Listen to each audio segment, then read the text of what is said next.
ரிஷபராசி அன்பர்களுக்கு பல முதிர்ச்சோலை சென்று வந்தாலே வாழ்க்கை பிரகாசமாக மாறுகிறது.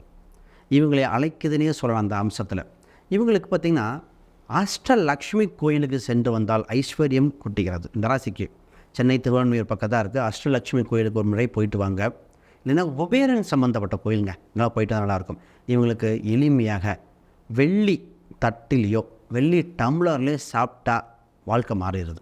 இந்த காலகட்டத்தில் சார் காசுக்கே இல்லை சார், ஒரு வெள்ளித்தட்டு ஒன்று வாங்குறதோ, வெள்ளி டம்ளரில் ஏதோ ஒரு உணவுப் பொருள், ஜஸ்ட்டு தண்ணி கூட குடிங்க, சூடான பொருள் வேண்டாம், ஒரு தண்ணியை ஸோ உங்களோட அம்சம் சுக்கரன், சுக்கர கடாச்சம் அதிகரிக்க. இதை விட்டால் வேறு எங்கே போகிறது? உடம்புல சுக்கரன் பொருள் போட்டுகிட்டே இருக்கணும் அவசியம் இல்லை.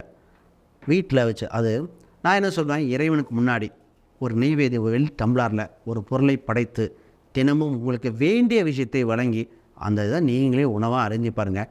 மாற்றம் நிச்சயமாக இருக்கும். நம்ம நேயர்களுக்கு புரியுது.